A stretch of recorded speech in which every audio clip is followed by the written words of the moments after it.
Manatitra ny araba tomboky lasy tomboky vavy tonga sao tao anatin'izao fampalamba vao izao manasanao ampanajana anaraka ny antsipiry ny hiatra amin'ny farany eo amin'ny vaovaon'ny fampianarana avy hatrany no anokafantsika izany ny zotra tampilaminana sy araka ny tokony ho izy ny fanatanterana ny fanadinam-panjakana baccalauréat ho an'ny tetsy amin'ny lycée moderne Ampeflo raha ny fanazavany chef du centre teny antoerana androany na dia teo aza ny olana madinidinika toy ny fanadinondreo mpiadina sasany taratasy mpiantsona sy ny fatarany fanampanazavana eo amin'ny sary ny lanitra randrianjavy. Mahatratra amin'ny 5,400 ireo mpiadana natanteraka ny fanadinam-panjakana baccalauréat etsy amin'ny fitoeram-panadinana LMA izy ireo izay mitsinjara amin'ny efitrano-panadinana misy 570. Ny 13 amin'izy ireo no tsy tonga niatrika izany fanadinan'izany tamin'ity andro voalohany ity. Nisy tamin'ireo mpiadana sasany ihany koa no nanadino ny taratasy fiantsona na izany tsy izany ny lamina ary nizotra araka ny tokony ho izy ny fanadinana raha nambara ny chef de centre teny antoerana. Sotran'ny fanadinam-panjakana baccalauréat androany andro voalohany izay natomboka tamin'ny matière philosophia nanomboka tamin'ny fito sasany izay maharitra adiny efatra izy io izany hoe tapitra am'raika ambin'ny folo sasany lamina tsara le izy satria tsy dia nisy zavatra tena hoe goavana be mitranga teto. Ny olana madinidinika mety mitranga hatramin'ny marain'ny andro dia fanadinana convocation ana EPS izay aloha tena mitranga dia eo ihany koa ny misy ny ankizy androany mihitsy vao mitady salina dia teo somary ny fanjevinjevo kely aiza ny salina mihatsa salina fa na izany ary nanomboka ara-potoana ihany ny fanadinam-panjakana nanatanteraka ny fanadinana araka ny tokony ho izy satria manana ny convocation écrite izy ihany koa jerevana ny pièce d'identité izy ananany na izy mitondra carte d'identité scolaire na izy mitondra carte d'identité nationale dia izahay ihany koa efa manana dossier ahafahana mivérifie an'izay manana liste zany amin'ny office avy any amin'ny office de bac hoe sy université hoe inscrit marina ve izy dia ampitahina eo karaha tena izy le izy ampitovinay sariny sy ny rehetrarehetra ka manamarina fa izy marina izy dia makany anaty sala izy dia hatreto aloha dia tena izy le izy dia niditra nanao preuve izy izany nefana tsy manakana ny hoe hitakinay anazy ilay pièce d'identité complémentaire fa dia fahafarana izy hoe tsy maintsy monsieur présenté aty amin'ny secrétariat izy raha riva mitondra izay convocation en EPS na bac. Ny taranja filozofia moa no nanadina ny ireto mpiadana ny tapany maraina ary ny langue vivante kosa ny tapakandro ariva samy nanana ny fahitany ny fisotry ny fanadinana moa ireo mpiadana ireo araka izao fanazavana manaraka izao. Ny olana aloha tsy tena hoe nisy gamba fa ny fiatrana azy efa nomanina ihany manaraka an'izay efa nieritreretina ihany koa no manaraka vitiny aloha dia tonga dia manaraka an'ireny. Fiatrana ny fanadinana tao filozofia aloha no nataonay teo dia azo ampy tsara ny fotoana nanatanterahana ny fanadinana fa izany hoe ny lelera teo izany hoe 7h30 jusqu'à 11h30 fa nanino nefa ilay izy teo 11h dia nikorotana kely tao ampianarana izany mbola nisy tsy vita dia efa taitra ny ankizy dia mbola misy tsy vita ary ny sasany dia avy eo izy nitendra hoe ajanona indray aloha fa mbola misy atsasakadiny izany izy niteny. Nanomboka androany fa 17 ny volana septambra ary farana ny alakamisy 20 ny volana septambra izao ny adana antsoratra amin'ny fanadinam-panjakana baccalauréat ankapobeny sy ny première session amin'ny bac technique itoy ny alatsinainy 7 hatramin'ny 17 ny volana septambra kosa ny deuxième session ny bac technique. Fiomanana amin'ny fiatriana ny fividianana mbola mizara ny hevitry ny samy kandida mahakasika ny fanatanterahana ny fividianana amin'ny daty efa voafaritra ao ihany koa ireo tsy manan-kevitra nanambara fa samy misy lafitsarany na lafiratsiny avokoa ny fampandehanana ny fividianana na ny fanemoran'izany nambaran'izy ireo fa ny fahavononana ny zava-dehibe erandrianantenaina no mitatitra ny antsipiriany. Tsy mbola mitovy hevitra treto ny akamaroan'ireo kandida amin'ny fividianana ho filoham-pirenena. Ao ireo manizingizina fa tsy hitondra filaminana ho an'ny firenena ny hanatanterahana fifidianana amin'ity taona ity ka tokony ahembitra. Ao kosa ireo milaza fa tokony ho tanterahana ny fifidianana mba ho fanajana ny lalàna ary rehefa miazakazaka ny ankamaroan'izy ireo amin'izao vanim-potoana mialoha ny fifidianana izao. Fa ho an'ireo kandida sasany kosa dia nanambara fa mety avokoa na aroso ny fifidianana na ahembitra nambaran'izy ireo fa ny fahavononana no zava-dehibe eo amin'ny fitondrana anjara biriky ho an'ny firenena. Za zany personnellement fantako zany ny situation ko matoy zany ametraka an'igny resaka ny filatsahana ho filoham-pirenena iny zany talohan'ny le 21 août dikan'izay zany volona ny tena hiatrika izay laminasa rehetra apetraky ny haute cour constitutionnelle ka raha emotrany zareo na rosony zareo zany io dia zay a dia vonona anaja ny lalàna fa zay zany ny adidinay aloha amin'izao fotoana zao ny fantandray satria zay taratara par rapport amin'ireo efa taloha reo zany dia ny mampafantatra ny vina na ny projet de société-nay amin'ny vahoaka malagasy. Tontosan'ny farany herinandro teo ihany koa moa ny fanokanana ny QG ny Gasimisy Tenivato milaza ny roso amin'ny fampafantarana ny vina hoentiny amin'ny vahoaka ihany koa ny Gasmi. Fa isan'ny takiny ankamaroany vahoaka malagasy amin'ireo kandida ho filoham-pirenena ny fametrahana vina matipaika momba ny sehatry ny fandriampahalemana ny fisian'ny fandriampahalemana ao anatin'ny fiarahamonina ihany no voalaza ho antoka ho an'ny fampandrosoana mbola erandrianantenana hatrany. Toy ireo faritra sy distrika maro manerana nosy dia isan'ireo misedra olana teraky ny tsy fandriampahalemana ihany koa ny any amin'ny distrika Nanjozorobe izay nambarany mponina fasakana ho an'ny fampandrosoana. Ao anatin'izao vanim-potoana fikarakarana ny fifidianana izao dia betsaka ny vahoaka no mitaky vina matipaika mahakasika ny fametrahana ny fandriampahalemana. Satria io fandriampahalemana io zany no ahitantsika ny fandrosoana ary trangany koa ny olana mety ibana izany fandrosoana zany ka rehefa tafatangana tara izany atoko fiarovana zany dia ny fandriampahalemana no voalohan-darana indrindra mba ahitana ny fihedanana ahitana ny fahombiazana ety amintsika tata ety satria na inona zany zavatra everitsika ho atao na resaka fiompiana na resaka fambolena na resakina rehefa teo le fandriampahalemana dia zavapoana zany rehetareheta izany.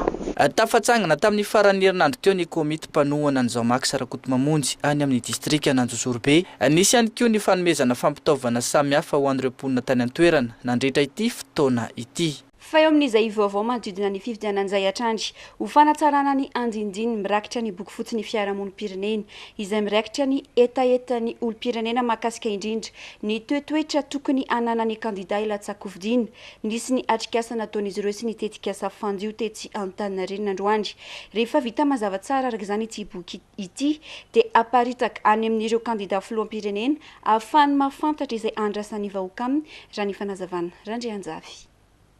Rehefa nidina teny amin'ny fiarahamonina ifotony nanao fanadihadiana mahakasika ny etaetan'ireo vahoaka momba ny toetoetra tokony ananan'ny filoham-pirenena ny avy ao amin'ny tetikasa fandio. Androany no itondrano izany teo anivon'ireo fiarahamonim-pirenena mba hisian'ny adi-hevitra fanatsarana sy famenoana ny banga ahafahana mandrafitra izany ao anatin'ny boky fotsiny fiarahamonim-pirenena raha ny fanazavana. Rehefa vita mazava tsara araka izany ny fandrafetan'io boky io dia entina any amin'ireo kandida filoham-pirenena sy ireo antoko politika. Izany no natao mba ahafahan'izy ireo mahafantatra izay andrasan'ny vahoaka aminy. Ezahana ihany koa anefa ny anaparitaka izany amin'ireo olo-pirenena tsirairay ahafahany manamarina ny fangatahany sy ny etaetany. Dia ny androany kosa dia ny boky fotsiny fiarahamonim-pirenena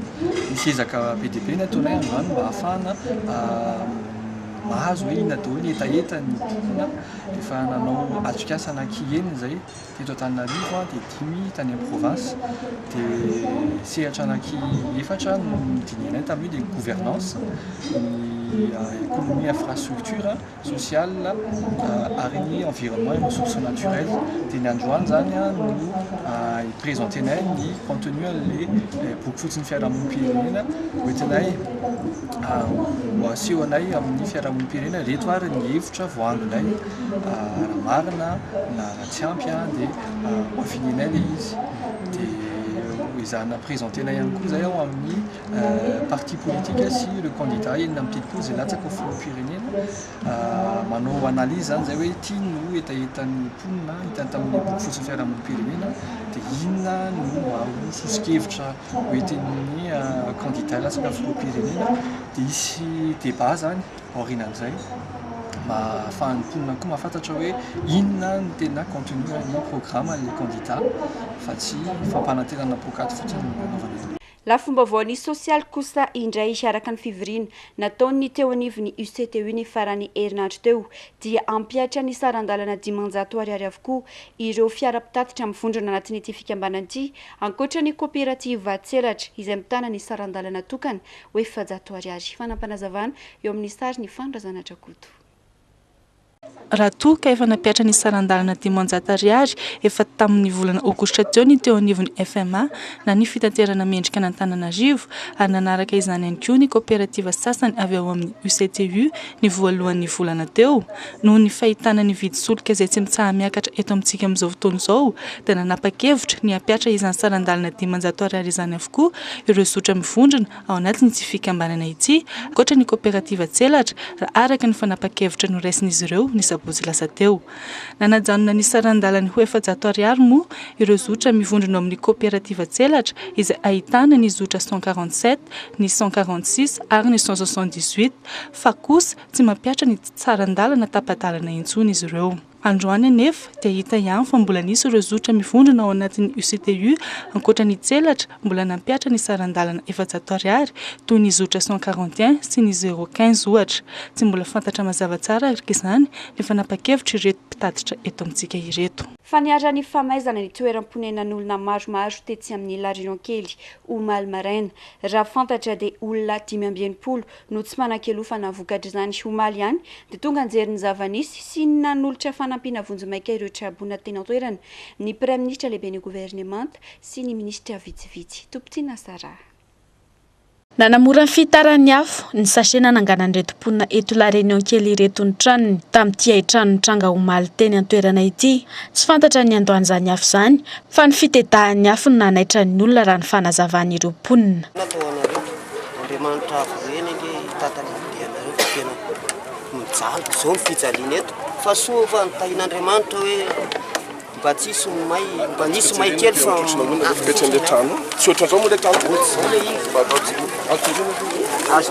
sy ny andriela fa tamin'ny andro ny trangany loza ihany dia tonga tety La Réunion kely ny Prime Ministre lehibe ny gouvernemanta sy ny ministry ny ponina ary ny ministry ny ato tany nijery ny zava-nisy ary nitondra fanampiana ho an'ireo ponina. Tsy zarizary loatra ny toeram-ponenan'ireto ponina monina eto La Réunion kely reto hoy ny Prime Ministre ka tokony tediavam-bahaolana. Hevitra vonjy-maika anambarany moa ny fangatahana fiara-miasa amin'ireo orinasa afaka manome conteneur asolo ireto trano sachet ireto. Ny zavatra ty aloha dia voalohany indrindra dia fantatsika fa nisy ny voina nahazo an'ireo mpitandrazana amintsika aty ny toerana aty satria may ny trano fonena zareo to anatin'ny fotoana fohy tamin'ny maraina teo. Olo mahatratra amin'ny 50 moa no traboina amin'izao fotoana izao tsy manana trano satria kila foritra tokoa ny toerana nipetrahan zareo. Anisan'ny zavatra mampalahelo zany ka miray fo ny gouvernemanta rehetrarehetra sy fitondram-panjakana mba nitondra zay nikava mahatratra zay natao fa zava-dehibe tokoa ny natongavana aty. Ny olana goavana hitatsika dia ny mahakasika ny toeram-ponenany zareo ho hitantsika teo fa tsy zarizary ary zay no naovako antsoavo satria ny ministera misahana ponina efa mandriandraikitra amin'izao fotoana zao mba jerena ohatran'ny reny conteneur reny mba ho avadika trano satria fantatsika fa ty rano reto hitatsika fa rehefa tonga ny fahavaratra dia miakatra koa ary fahatsapahantsika ny reto toerana ohatran'ny reto dia tsy lavorary dia tsy lavorary ka manao antsoava amin'ireny compagnie rehetrarehetra zay afaka metanana ho amin'ny reto vahoaka malagasy reto mba alamina izy reny ka mifanatona amin'ny ministera misahana ponina mba afatsika mijery vahaolana vonjy-maika aloha. Zay ny zava-dehibe aloha dia rehefa aveo tsy maintsy mijery vahaolana somary tontony ezaka sy na somary navitra ezaka atsika eo mahakasika ny reto vahoaka malagasy mpiatandrazana zay ao anatin'ny tena fahasahiranana toy. Fa isika ambolen'ny mpanakorotana savorivory sy evi-dratsy eto amin'ny firenena ny famotarana mahakasika ny lozam-pifamoivoizana nandona ny fiara-pisavalalany Prime Ministre ankizy roa tetsy Akorondrano tamin'ny farany herinandro lasa teo indy hoy Andriamatoa Saint Christian amin'izao fotoana manakaiky ny fividianan'izao dia tokony ho tony rehetra hoy izy satria efa noraisina an-tanany ny mahakasika iny raharaha iny. Tena tokony fo mahita nireny ankizy roa reny zay tratrany voina tamin'ny somary ka dia mampahery zareo ny tena ka tena fa fantatrareo fa hijery zareo tany amin'ny hôpitaly tena ary indrindra mampahery koa fianakavian'izy roa reny. ny zavatra ankoatran'izay moa dia ataoko fa tsy fotoana ny anaovana polémique zao mahakasika an'ireny satria tsy tokony andraikitra ny olona mifohy ny polémique mahakasika an'ireny zava-dehibe fotsiny dia firariana avy amin'ny premier ministre ataoko fa firariantsika rehetrarehetra dia ny salama fotoana fohy hita zay fahasalamana zany ankizy reny satria fantatsika fa sanatria ny vava hoe tsy maty reny ankizy reny afaka zay voalaza ary indrindra koa ny fitondram-panjakana moa indrindra fiadidiny prime ministre dia fanandraina andraikitra rehetrarehetra ny mahakasika ny fahasalamana reny ankizy reny ary ny tena tiako amarina tiako amafisina dia ny tokony sy ny fitonina foana ao anatin'izao fotoana zao satria matetika raha ohatra ny olona ny reny zavatra mitranga rehetrarehetra indrindra ao anatin'izao vaninandro amin'izao fotoana zao dia isy ny korontana isy ny fandefasana lainga maro samihafa any amin'ny reny tambazotra sosialy rehetrarehetra reny tsy fotoana anaovana zany ataoko hoe polémique ohatran'izany amin'izao fotoana zao ny tiako amafisina fotsiny hoe efa nandrehan-tanana ny fahasalamana reny ankizy reny ny tompona andraikitra eo anivon'ny fitondram-panjakana ary ny firariako ataoko fa firarian'ny isy maro zany dia ny anaty fotoana fohy dia iverina amin'izany fahasalamana zany reny ankizy reny mba ahafahantsareo koa zany manomana ny fiainana maro zany zay zava-dehibe fa ataoko fa zay no zava-dehibe amin'olona rehetrarehetra fa tsy ny polémique moambadika zany resaka rehetra. Raha tsy ahivina nandeha sens unique ny fiara mpisavalalany premier ministre Tsay Christian izao nadona ankizy message izao nodoran'ny olona moa ilay fiara mpisavalalana na modoza noraisiny premier ministre antanana kosa ny fitsaboana ireo ankizy roa naratra vokatra izany loza izany. Fa nanomboka androany fanentanana ny firaisamonim-pirenena ho fampandraisana andraikitra ireo olom-pirenena amin'izao fifidianana atao eto amintsika izao miainga amin'ny fanentanana sy ny serasera ara-pifidianana ny fanaraha-maso ny fifidianana ary ny fampandraisana anjarany vehivavy sy ny tanora amin'izany no vaindohan-drarana izao etika izao tsorakoto azy manga. Ny fivoriana atao tosika hoe androany dia fanetsena ireo firaisamonim-pirenena amin'ny district anaky efatra Anarivo renivohitra dia Manjakandriana dia Baradrano dia Antondratrimo. Ireo zany no atao hoe anaovana izay fanentanana ny fotony hijerena ilay ataontsika hoe olona vonona anara-maso ny fifidianana ao anatin'ny firaisamonim-pirenena. Eo ihany koa ireo ataontsika hoe olona izay vonona hanentana ilay ny olom-pirenena tsirairay mifidy hifidy sy ihany koa handeha handatsabato ao anatin'izay. Zay zany ny anisan'ny atao hoe antom-pivoriana amin'ity anio ety eto amin'ny faritra Analamanga. Ireo aloha zany atao hoe ny voankazo teo anatin'izay fa misy toerana hafa ihany koa any Antsohibe izay any toerana mihitsy nanaovana azy. Misy toerana hafa ihany koa any Kazobe sy any toerana koa sy ny Andramasina fa ireo zany no navondrona eto amin'ny ataontsika eto amin'ny sitervanakanga Analamanga manko dia anisan'ny sy fanaraha-maso anatin'ny biro fantatsaha-bato rehetra anatin'izay. Dia izay no ametanana an'ireo ataontsika hoe firaisamonim-pirenena fondron'ny olona eny fotony ao anatin'izay satria ny esika roy dia fanazo asaky hoe fahasondarana amin'ny fanaraha-maso ny fifidianana ary efa andalanjay koa ny ataontsika hoe ny fitoerana safidy. Vaovaon'ny fanatanjahantena notoloran'ny Confédération Gasika Mahery Mari-Paizana ireo mpanazatra mpamolavola tanora ho lasa matianiny eo amin'ny taranja baolina kitra mitohy ihany koa ny fanomezana tanana atao amin'ireo tanora efa lasa lavitra toa ny vals mpilalao ao amin'ny Adesaya izay navita fiofanana tany Brésil raha nambarany filohan'ny Gakama erandrenantenaina. Tanora mana-talenta maro eo amin'ny taranja baolina kitra no voavolavola teto an-toerana nomena tanana ka efa lasa lavitra any amin'ny sehatra iraisam-pirenena. Nambarany Gakama fa mitoy ny ezaka isan'ireo tanora mbola atosika amin'izao fotoana izao ivals mpilalao eo anivon'ny klubany Adesaya. Isan'ny dingana lehibe vitan'ity farany ny fiofanana tany Brésil. Tokony ho afaka angamba raha niverina Brésil aloha hatreto tsisy olana. Zany hoe en période na vacances aloha zareo hatreto dia samy mitady mbola samy mivelatra hoe ho any Europa ho any Asia daholo aloha zany hoe mitady lalana ohatran'ny olona rehetrarehetra ihany za koa moa ao anatin'izay mbola mitady lalana aloha hatreto hoe ohatran'ny tanora rehetra ihany mbola tsy tavoaky ny ala fa manantena aromily fa tsy maintsy mbola ho lasa alavitra amin'izay zavatra izay club izy moa mbola mbola olona tsisay ahatra ny farany herinandro teo no notoloran'ny gakama mari-pahaizana ireo mpanazatra sy mpiara-miasa rehetra mifanohana amin'ny famolavolana ireny tanora ireny. Isan'izany ireo mpilalao fahiny nandrafitra ny ekipa pirenena malagasy tao anatin'ny club M. Tanjona ny fampirisihana ireo mpikarakara sy ny fanamorana ireo tanora malagasy mba ho lasa any amin'ny lavitra indrindra. Ka nanao système betsileo zany zay aminazy io hoe araika voaka tsy mamoaka be deabe fa au moins mba araika aloha toy zay lany fotoagna tsy mamoaka ninino. Ka monsieur Valsoa